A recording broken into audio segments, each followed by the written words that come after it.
I was 28 years old, sitting in a coffee shop bathroom stall with my phone clutched in trembling hands, staring at photos that would shatter my entire world, when I made the decision that would define the next 5 years of my life. The images showed my husband of 3 years, Marcus, tangled in sheets with my best friend since college, Vanessa, her face turned toward the camera with a smile that can only be described as triumphant.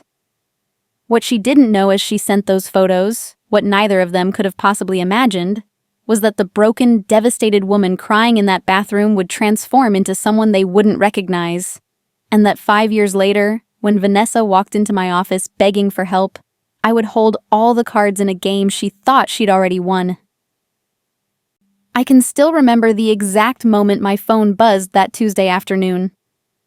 I was reviewing quarterly reports for the small marketing firm where I worked as a junior account coordinator, making $38,000 a year, and feeling grateful to have even that. The message preview showed Vanessa's name, and I smiled reflexively because we texted constantly, sharing everything from work frustrations to recipe ideas to complaints about Marcus leaving his socks on the floor. I opened the message expecting a meme or a funny observation about her latest disastrous date. Instead, I found myself looking at an image that made my vision blur, and my stomach dropped so violently I thought I might be sick right there at my desk. The first photo was almost artistic in its cruelty. Morning light filtered through curtains I recognized immediately as belonging to the guest bedroom in my own house. The room we'd painted together just 6 months earlier in a shade of blue I'd spent weeks selecting. My husband's bare back was visible, his distinctive tattoo of a compass on his shoulder blade confirming his identity beyond any doubt. And there was Vanessa, her red hair spread across my spare pillows, wearing nothing but a satisfied smirk and what appeared to be my silk robe, the expensive one Marcus had given me for our anniversary. But what made my blood run cold wasn't just the image itself. It was the caption beneath it. Thought you should know what Marcus really thinks of you. He says you're boring in bed and that I make him feel alive again. Sorry, but not really. May the best woman win, and honey, I already have. Before I could process what I was seeing, my phone buzzed again. Another photo, then another. 6 images in total, each one more intimate and deliberately hurtful than the last. Each one time-stamped from different days over the past month.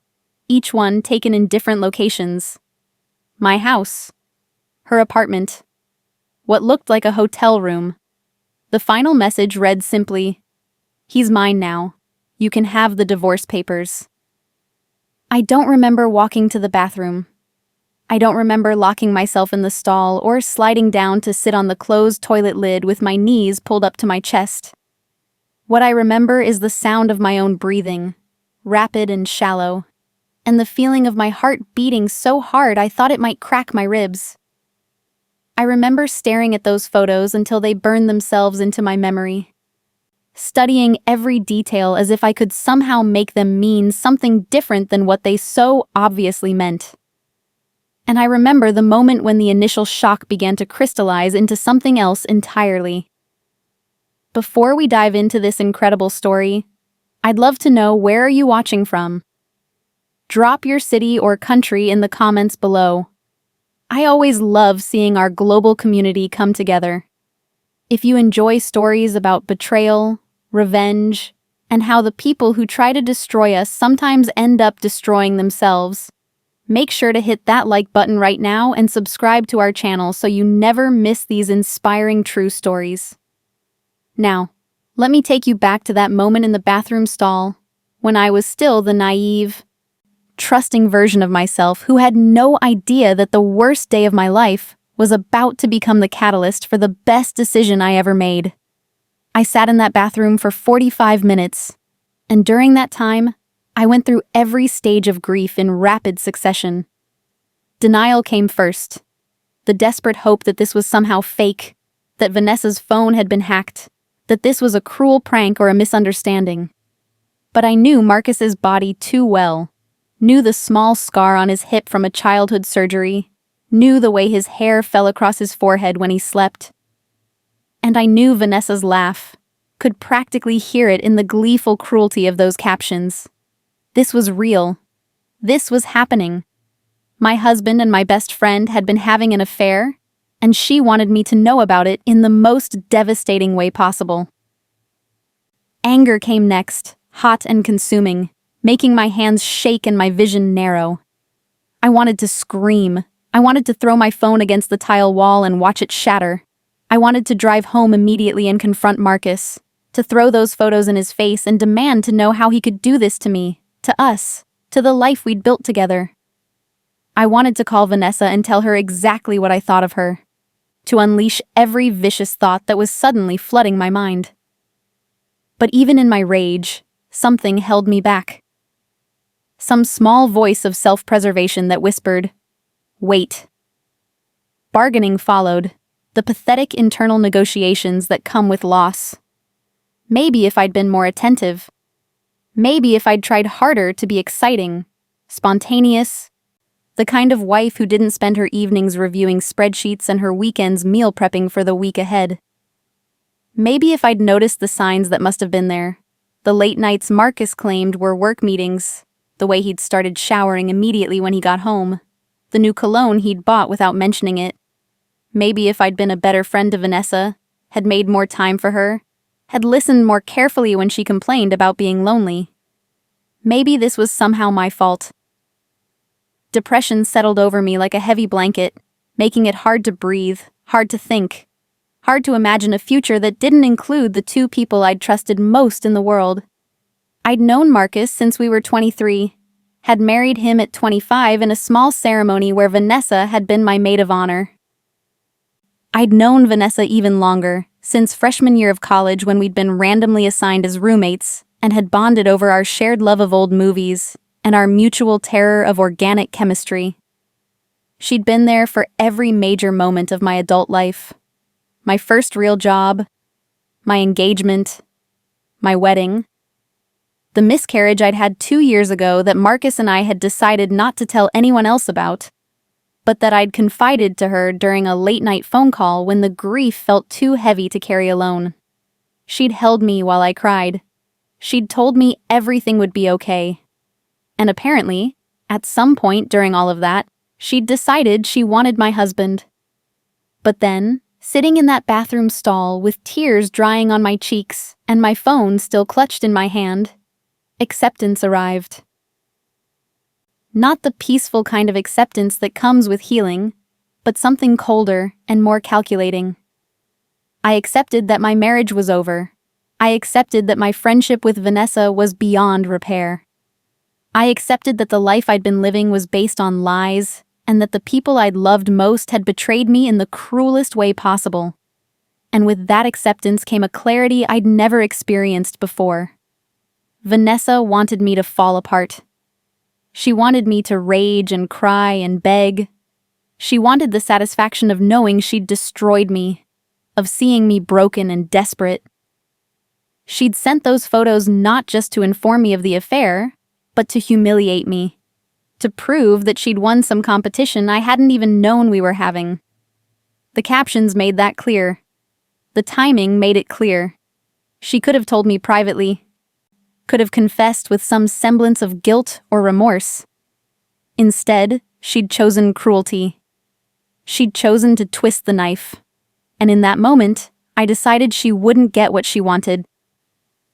I stood up slowly, my legs shaky but functional. I walked to the sink and washed my face with cold water, watching my reflection in the mirror as I patted my skin dry with rough paper towels. My eyes were red and swollen, my mascara smudged, but I could fix that. I pulled my makeup bag from my purse and carefully repaired the damage, taking my time, making sure every line was perfect. When I was done, I looked almost normal. Almost like someone whose entire world hadn't just imploded. I walked back to my desk and finished my workday. I responded to emails. I completed my reports. I smiled at my coworkers when they asked if I was feeling okay. And I told them I just had a headache, nothing serious. And all the while, my mind was working, planning, calculating. I didn't call Marcus. I didn't respond to Vanessa. I simply gathered information, quietly and carefully, like I was preparing for the most important presentation of my career. That evening, I went home at my usual time.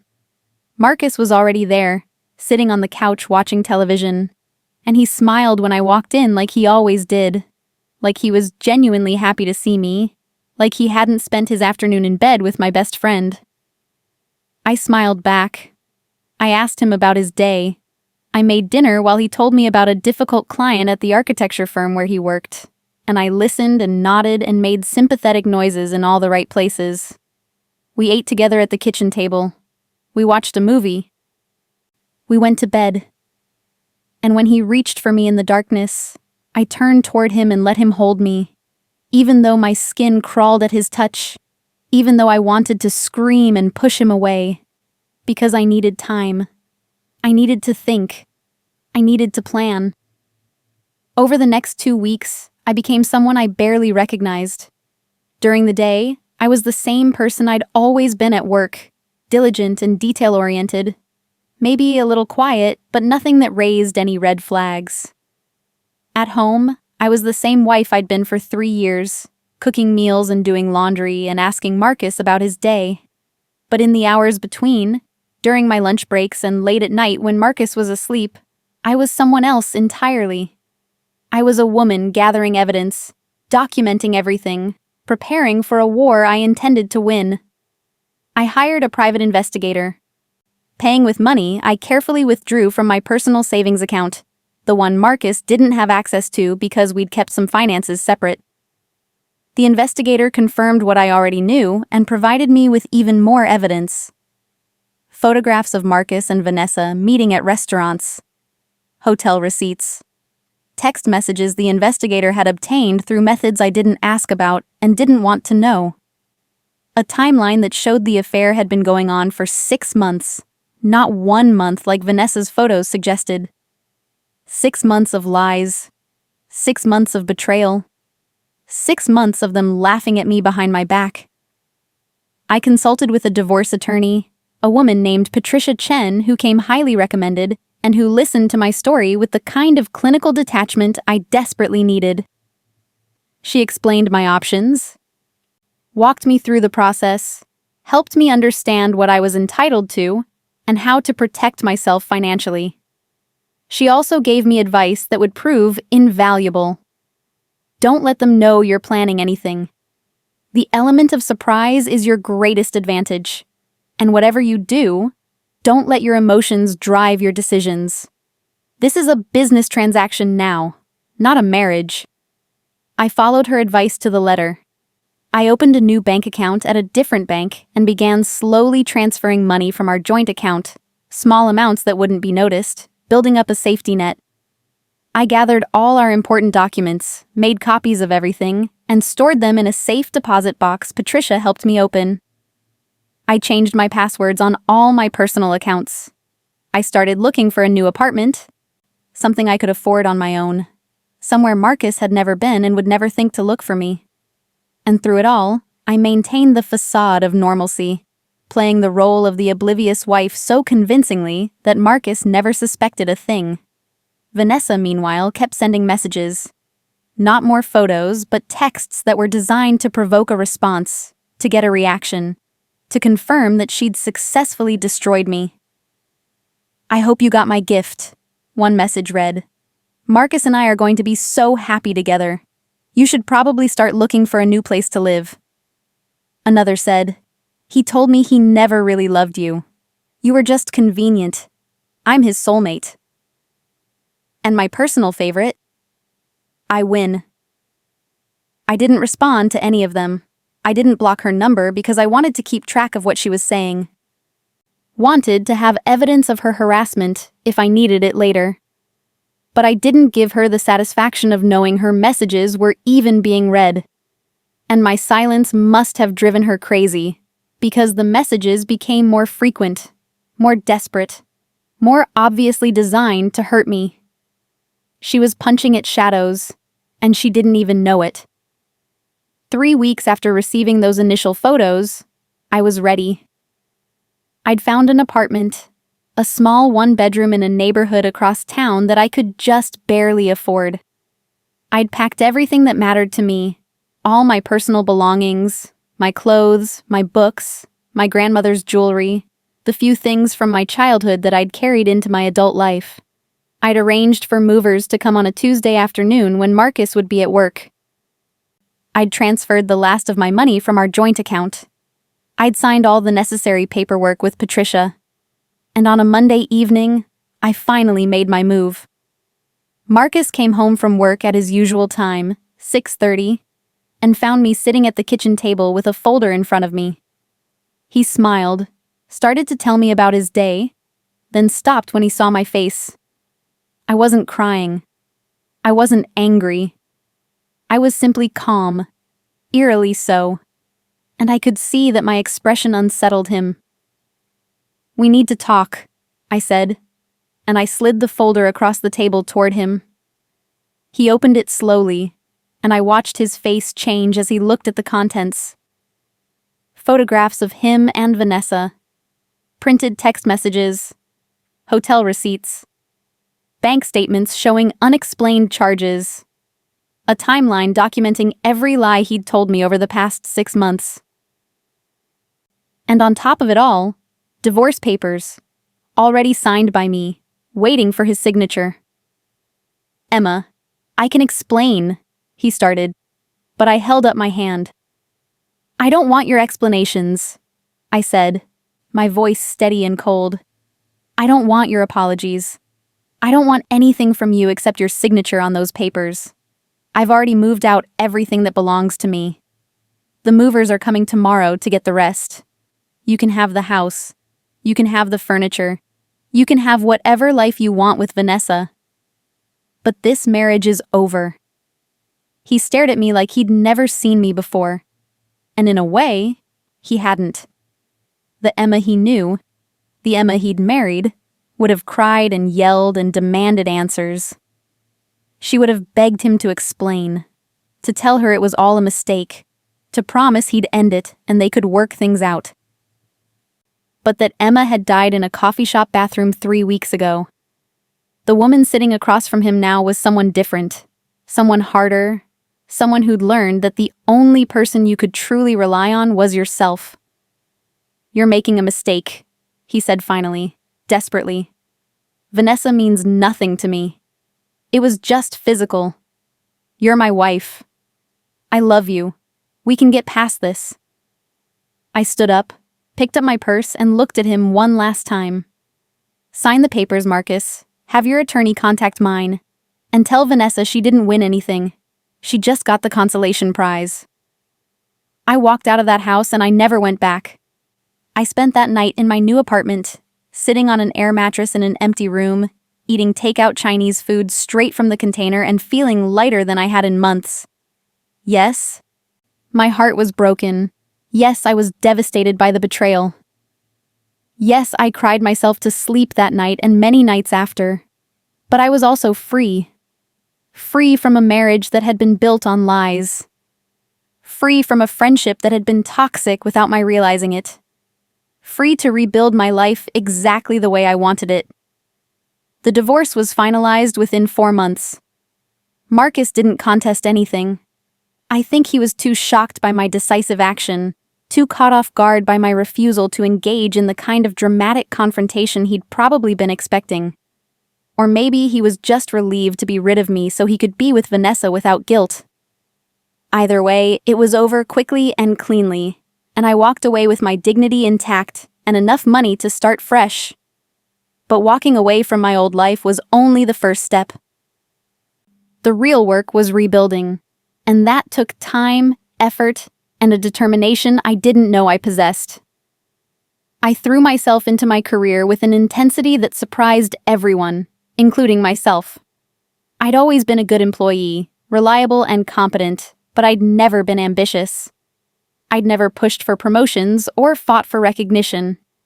I'd been content to do my job well and go home at the end of the day. But now, with nothing to go home to except an empty apartment and my own thoughts, work became my refuge and my salvation. I started volunteering for extra projects, the ones no one else wanted because they were too complicated or too time-consuming. I stayed late. I came in early. I learned new skills, took online courses, attended every workshop and seminar my company offered. I read books on marketing strategy, on consumer psychology, on digital trends and data analytics. I became an expert in my field not because I loved it, though I discovered that I did, but because I needed something to focus on, something to prove to myself that I was capable and valuable and worth more than Marcus and Vanessa had made me feel. My coworkers noticed the change. My boss, a sharp woman named Linda who'd always seemed to see more than she let on, called me into her office 6 months after my divorce and asked me directly what had happened. I gave her the abbreviated version, and she listened without judgment, without pity, just nodding occasionally and taking it all in. When I finished, she said something I've never forgotten. The best revenge is success. Not because it hurts the people who wronged you, though it might, but because it proves to yourself that they didn't break you. Whatever you're doing, keep doing it. You're good at this, Emma. Better than you know. I took her words to heart. Over the next year, I was promoted twice, first to senior account coordinator, then to account manager. My salary increased significantly. I moved to a better apartment, one with actual furniture and art on the walls and plants that I somehow managed to keep alive. I started going to therapy, working through the betrayal and the trust issues, and the deep-seated belief that I must have done something to deserve what happened to me. Slowly, painfully, I began to heal. I also began to build a new life outside of work. I joined a book club and met women who became genuine friends, women who had no connection to my past and no agenda beyond enjoying good books and good wine. I started taking a pottery class on Wednesday evenings, discovering a talent for creating beautiful things with my hands that I'd never known I had. I traveled, taking weekend trips to places I'd always wanted to visit, learning to enjoy my own company and finding that I was actually pretty good at being alone. I dated occasionally, nothing serious, just reminding myself that I was still attractive, still desirable, still capable of connection even if I wasn't ready for anything deep. And through it all, I didn't hear a word from Vanessa or Marcus. I'd blocked them both on social media, had changed my phone number, had made it clear to our mutual friends that I didn't want to know anything about their lives. Some people tried to tell me anyway, unable to resist the gossip, and I learned that Marcus and Vanessa had gotten engaged about a year after my divorce was finalized. I felt a brief stab of something that might have been pain, or might have been anger, but mostly I felt nothing. They were strangers to me now, characters in a story that no longer had anything to do with my life. 3 years after my divorce, I was promoted again, this time to Director of Client Strategy. It was a significant jump, both in responsibility and in salary, and it came with an office that had actual walls and a door, and a view of the city that still took my breath away some mornings. I was 31 years old, successful, independent, and genuinely happy in a way I'd never been during my marriage. I had good friends, interesting hobbies, a career I was proud of, and a life that was entirely my own creation. The woman Marcus and Vanessa had betrayed barely existed anymore, replaced by someone stronger, smarter, and infinitely more capable. And then, 4 years after my divorce, everything changed again. My company was acquired by a larger marketing firm, one of the biggest in the country, and there was a lot of uncertainty about what that would mean for all of us. Some people were laid off. Others were transferred to different offices. But a few of us, the ones who'd proven ourselves indispensable, were offered positions with the new company at even higher levels than we'd held before. I was made Vice President of Client Relations, overseeing a team of 15 people and managing accounts worth millions of dollars. It was more responsibility than I'd ever imagined having, more money than I'd ever thought I'd make, and more proof than I needed that I'd not only survived the worst betrayal of my life, but had somehow thrived because of it. My new office was on the 35th floor of a gleaming downtown building, all glass and steel and modern furniture that probably cost more than my first car. I had an assistant, a sharp young woman named Jessica, who kept my schedule organized and my coffee cup full. I had a corner office with windows on 2 walls and a view that stretched for miles. I had business cards with my name and title embossed in gold, and I had the respect of colleagues who'd never known the broken, devastated version of me that had existed 5 years ago. I'd made it. Against all odds, despite the betrayal and the heartbreak and the nights I'd cried myself to sleep wondering if I'd ever feel whole again, I'd made it. It was a Tuesday morning, almost exactly 5 years to the day since Vanessa had sent those photos, when Jessica buzzed my intercom and told me there was someone in the lobby asking to see me. No appointment, she said, but the woman claimed it was urgent, a personal matter that couldn't wait. I was annoyed because my schedule was packed and I didn't have time for unscheduled visitors, but something in Jessica's tone made me curious. "Did she give you her name?" I asked. There was a pause, then Jessica said carefully, "Vanessa Morrison. She says you used to be friends." I felt my heart skip a beat, felt a rush of adrenaline that made my hands tremble slightly. 5 years. 5 years of silence. 5 years of rebuilding. 5 years of becoming someone new. And now she was here, in my building, asking to see me. Every instinct told me to refuse, to have Jessica send her away, to maintain the boundary I'd worked so hard to establish. But curiosity won out. That, and perhaps a desire to see what had brought her here after all this time. "Send her up," I said, and then I sat back in my chair and waited, my mind racing through possibilities. What could she possibly want? Why now? And more importantly, what had happened to make her desperate enough to seek me out after 5 years of silence? When my office door opened and Vanessa walked in, I barely recognized her. The woman I remembered had been vibrant and beautiful, always perfectly put together, her red hair glossy and styled, her clothes expensive and fashionable, her confidence almost aggressive in its brightness. The woman standing in front of me now looked like a shadow of that person.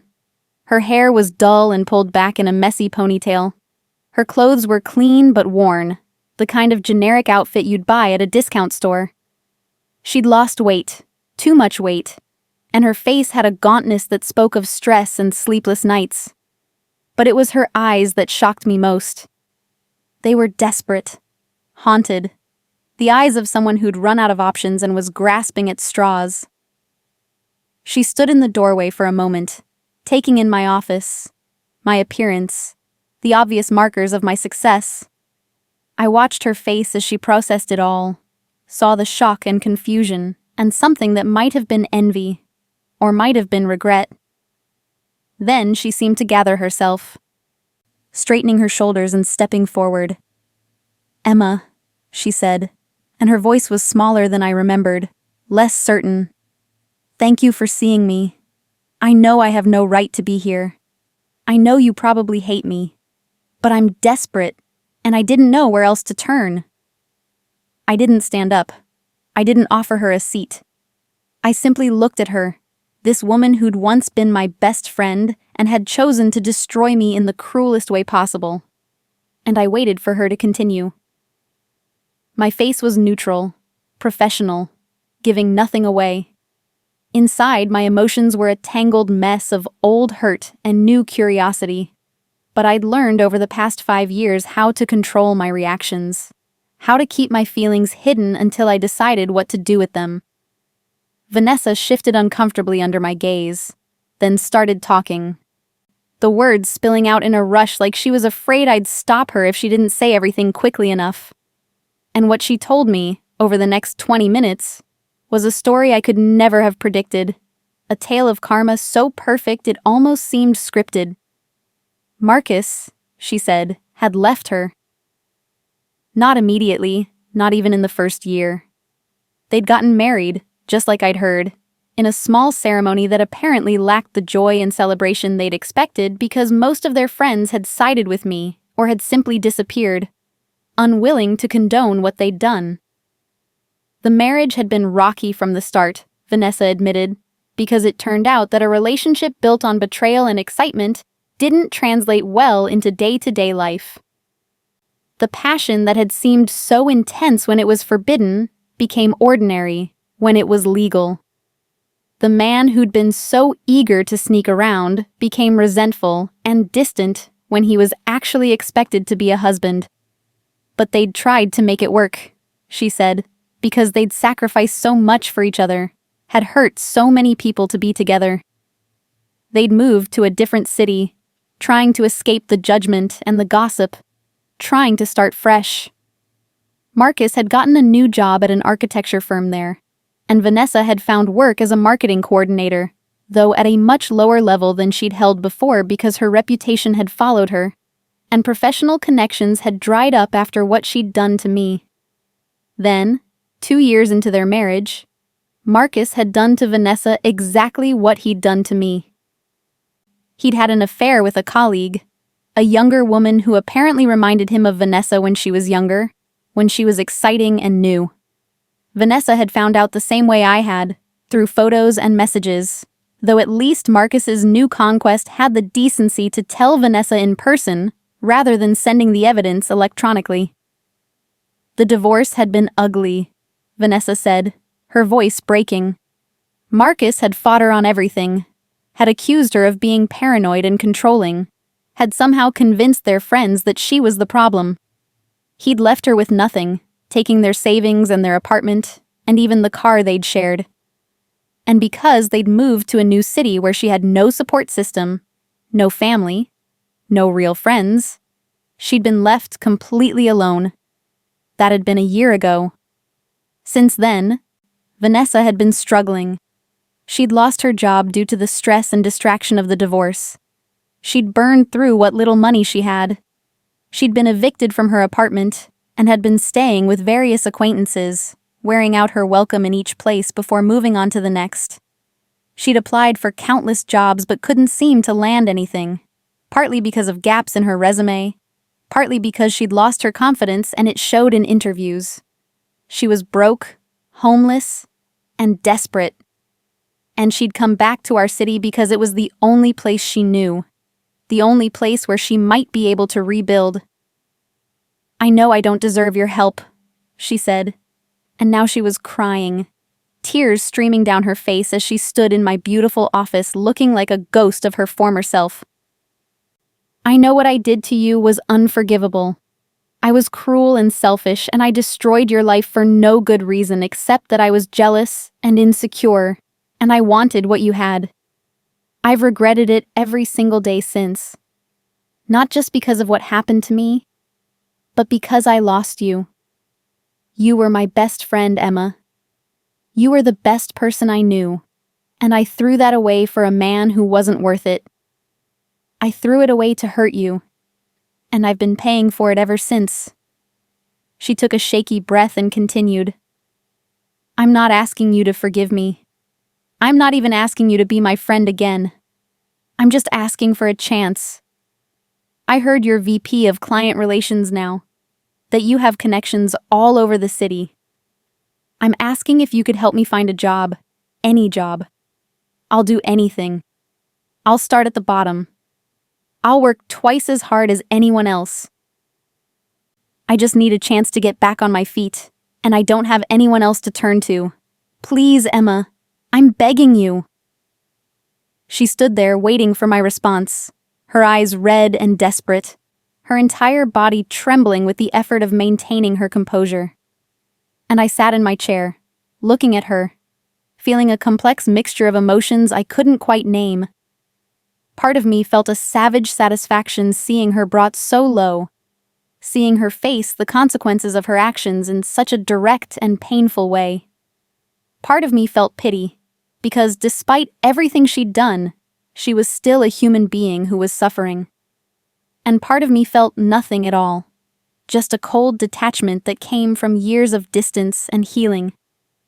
I thought about that woman in the bathroom stall 5 years ago, the one who'd been so devastated she could barely breathe. I thought about the nights I'd cried myself to sleep, the therapy sessions where I'd worked through my trust issues, the slow and painful process of rebuilding my self-worth.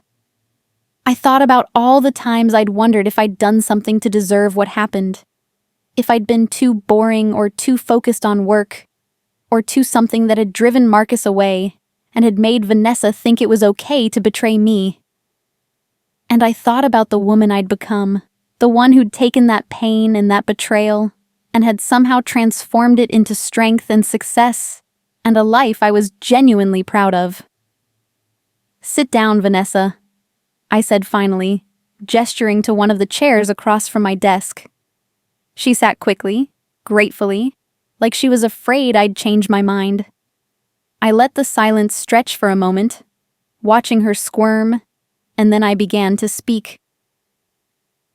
"5 years ago, you sent me photos of you sleeping with my husband. You didn't just tell me about the affair. You didn't just confess and apologize. You deliberately chose the cruelest possible way to inform me, and you did it because you wanted to hurt me. You wanted to destroy me. You wanted me to know that you'd won and I'd lost, that you'd taken something that was mine and there was nothing I could do about it. Do you remember what you wrote in those messages?" Vanessa nodded, her face flushing with shame. "I remember. I was horrible. I was trying to hurt you as badly as I could." "You succeeded," I said calmly. "You did hurt me. Badly. That day in the coffee shop bathroom when I got your messages, I thought my life was over. I thought I'd lost everything that mattered. My husband, my best friend, my sense of security and trust. I cried so hard I thought I might actually die from the pain of it.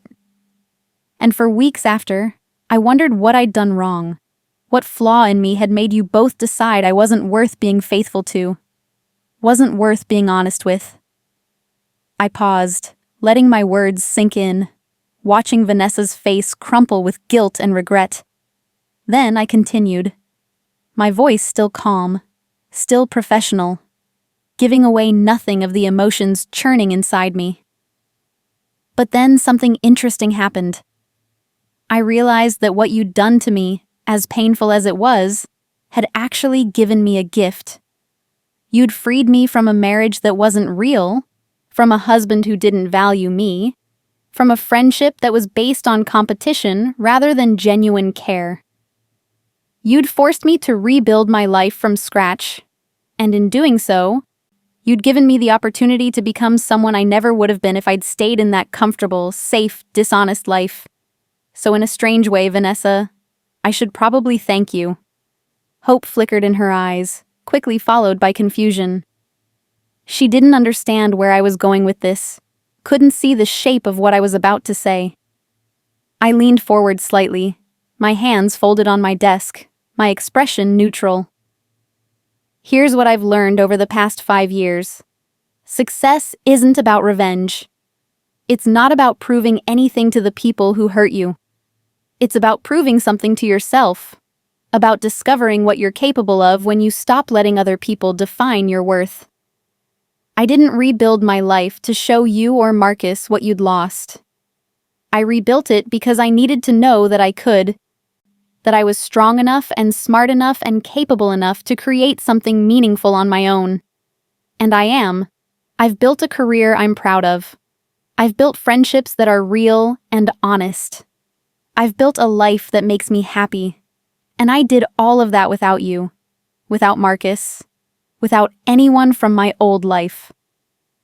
I stood up, walked to the window, and looked out at the city spread below me. Then I turned back to face her, and I said the words I'd been building toward since she walked into my office. "I'm not going to help you, Vanessa." Her face went white, her eyes widening in shock and desperation. "Emma, please. I know I don't deserve it, but I'm begging you. I have nowhere else to go. I'm about to be homeless. I just need one chance, one opportunity to prove I can change, that I'm not the person I was 5 years ago." I held up my hand, stopping her. Let me finish. I'm not going to help you because you don't need my help. You need to help yourself. You need to do exactly what I did 5 years ago when you destroyed my life. You need to pick yourself up, dust yourself off, and figure out who you want to be. You need to stop looking for someone to rescue you and start rescuing yourself. Because that's the only way you're going to actually change. The only way you're going to become someone different than the woman who thought it was okay to betray her best friend. I walked back to my desk, opened a drawer, and pulled out a business card. But it wasn't my card. It was the card of a career counselor I'd worked with years ago, a woman who specialized in helping people rebuild after major life setbacks. I handed it to Vanessa. This is someone who can actually help you. She helped me. She's good at what she does, and she works with people who can't afford to pay much. Call her. Tell her I sent you. Do the work she asks you to do. And in a year, if you've actually put in the effort to change, if you've actually rebuilt your life the way I rebuilt mine, then maybe we can talk again. Maybe then I'll be willing to help you professionally. But right now, Vanessa, you're not looking for help. You're looking for a shortcut, for someone to fix your problems for you. And I'm not going to enable that. Vanessa stared at the card in her hand, tears streaming down her face, her body shaking with sobs. I'm sorry, she whispered. I'm so sorry for what I did to you. You didn't deserve it. You were nothing but good to me. And I destroyed you because I was jealous and petty and cruel. I wish I could take it back. I wish I could go back and make different choices. I wish I'd been a better friend. I felt something shift in my chest, some of the old anger finally releasing its grip. I wasn't ready to forgive her. Might never be ready to forgive her, but I could acknowledge her regret without letting it change my decision. I believe you're sorry, I said quietly. I believe you regret what you did, but being sorry isn't enough. You have to actually change. You have to become someone who would never do what you did, who would never treat another person the way you treated me. And that takes work, Vanessa. Hard work. Work that no one else can do for you. She nodded, clutching the business card like it was a lifeline. Thank you, she said, her voice barely audible. Thank you for seeing me. Thank you for not just having security throw me out. Thank you for giving me this. She held up the card. I'll call her. I'll do the work. I'll prove to you that I can change. Don't prove it to me, I said. Prove it to yourself. She stood up slowly, wiped her eyes, and started toward the door. Then she turned back, one last desperate question on her face. Do you think you'll ever be able to forgive me? Not now, but someday? I considered the question carefully, honestly. I don't know, I said finally. Maybe. But forgiveness isn't something you can ask for or demand. It's something that happens when it happens, if it happens. All I can tell you is that I don't hate you anymore. I don't think about you anymore. You're not part of my life. And whether you ever become part of it again depends entirely on what you do with the second chance you're asking for. She nodded, understanding that this was all she was going to get, and left my office. I watched her go, watched her walk past Jessica's desk and toward the elevators, her shoulders hunched and her steps slow. And then I sat back down at my desk, took a deep breath, and returned to my work. Because I had a meeting in 20 minutes, and a presentation to prepare, and a life to live that had nothing to do with the ghosts of my past. Over the next year, I thought about that encounter more than I expected to. I wondered if Vanessa had actually called the career counselor, if she was doing the work, if she was changing. Part of me hoped she was, because despite everything, I didn't want her to suffer forever. I wanted her to learn from her mistakes, to become a better person, to find some measure of peace and success. But I didn't reach out to check on her progress, didn't ask mutual acquaintances about her, didn't let myself get drawn back into her orbit. I'd meant what I said. She needed to do this on her own. My own life continued to flourish. I was promoted again, this time to senior vice president, and I was given even more responsibility, even more influence within the company. I started speaking at industry conferences, became known as an expert in client relations and brand strategy, was interviewed for professional publications. I bought a condo, a beautiful space with high ceilings and hardwood floors, and enough room for all the books and pottery I'd accumulated. I dated seriously for the first time since my divorce. A relationship with a kind, stable man named David, who was a professor of literature and who made me laugh, and who never once made me feel like I had to be anything other than exactly who I was. And through it all, I carried with me the lessons I'd learned from that terrible day 5 years ago when my life had imploded. I'd learned that you can't control what other people do to you, but you can control how you respond. I'd learned that the people who try to destroy you often end up destroying themselves. I'd learned that success is the best revenge not because it hurts your enemies, but because it proves to yourself that you're stronger than you knew. And I'd learned that sometimes the worst thing that happens to you becomes the catalyst for the best thing you ever do. 14 months after Vanessa had walked into my office, I received an email from an address I didn't recognize. The subject line read simply, "Thank you." I almost deleted it, assuming it was spam, but something made me open it. And there, in carefully written paragraphs, was an update from Vanessa. She'd called the career counselor, she wrote. She'd done the work, all of it, even when it was painful and uncomfortable. She'd attended therapy sessions, worked through her issues with jealousy and insecurity, confronted the toxic patterns that had led her to make such destructive choices. She'd taken a job as a receptionist at a small company, work that was far below her education and experience, but she'd done it with gratitude and humility. She'd saved every penny, lived in a tiny studio apartment, rebuilt her credit, and slowly, painfully, put her life back together.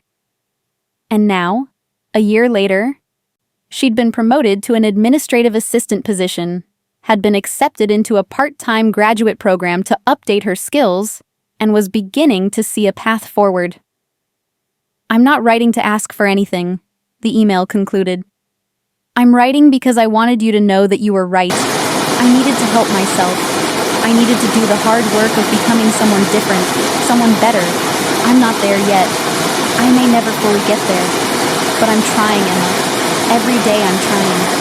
And if I ever do become someone worthy of your forgiveness, someone who would never hurt another person the way I hurt you, it will be because you gave me the roadmap by refusing to enable my worst instincts.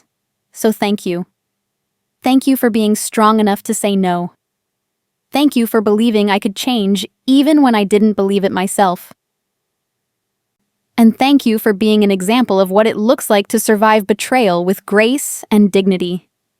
I hope your life is everything you deserve it to be." I read the email 3 times, feeling emotions I couldn't quite name. Relief that she was doing better. Satisfaction that my refusal to help had actually been the help she needed. Sadness for all the years of friendship we'd lost. And something that might have been the beginning of forgiveness. Not complete, not yet, but the first small seeds of it taking root in the soil of my healed heart. I didn't respond to the email immediately. I let it sit for a few days, thinking about what I wanted to say, if I wanted to say anything at all. And then, finally, I wrote back. A short message, nothing elaborate. Just an acknowledgement of her progress and a genuine wish for her continued success. I didn't offer friendship. I didn't suggest we meet for coffee or try to rebuild what we'd lost. But I did let her know that I saw her effort, that I recognized her growth, and that I was glad she was finding her way. 2 years later, I got married to David in a small ceremony surrounded by people who genuinely loved and supported us. My life had come full circle, but in a way I never could have predicted. I was happier than I'd ever been during my first marriage, more secure in myself, more confident in my choices. I'd built a life that was entirely my own, based on my values and my goals and my definition of success. And while I still carried scars from what Vanessa and Marcus had done to me, those scars had healed into something that made me stronger rather than weaker. I never saw Marcus again. I heard through the grapevine that he'd married his affair partner, the one he'd cheated on Vanessa with, and that they'd moved to another state. I felt nothing when I heard the news. No anger, no satisfaction, no curiosity about his life. He was a stranger, a character in a story that had ended years ago, and I had no interest in knowing how his tale continued. Vanessa and I never became friends again, but we did eventually reach a place of peaceful coexistence.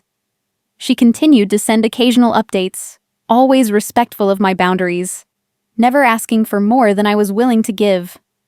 And I responded when I felt like it, brief messages of encouragement or congratulations when she shared good news. It wasn't friendship, but it wasn't the bitter enmity that had existed for so long either. It was something in between, a kind of distant acknowledgement that we'd both survived a terrible chapter in our lives and had come out the other side as different, hopefully better people.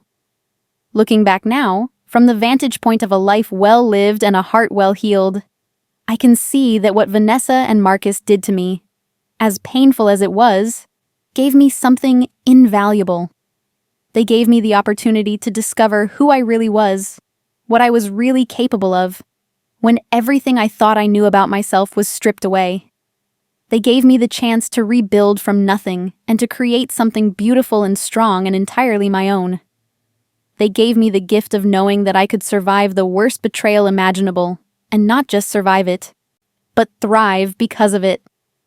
The woman I am now, successful and confident and genuinely happy, exists because of the woman I was then, broken and devastated and desperately trying to hold herself together. And while I would never wish that kind of pain on anyone, while I would never choose to go through it again, I also wouldn't trade the person I've become for anything. Because she's real. She's strong. She's authentic in a way the old Emma never was. And she knows, with absolute certainty, that her worth isn't determined by whether someone else chooses to value her, but by whether she chooses to value herself. What an incredible journey from that coffee shop bathroom to a corner office, from devastation to triumph, from betrayal to peace. This story reminds us that the people who try to destroy us often end up giving us the greatest gift of all, the opportunity to discover our own strength and to build a life that's authentically ours. Have you ever faced a betrayal that ultimately made you stronger? Have you ever had to choose between revenge and rebuilding? Share your thoughts in the comments below. If this story touched your heart and reminded you that our worst moments can become our greatest transformations, that character is revealed not in how we're treated, but in how we respond. Please show your support by hitting that like button. Don't forget to subscribe to our channel and click the notification bell to never miss our inspiring stories about real people whose resilience and grace changed their lives. Thank you so much for watching, and I'll see you in the next story.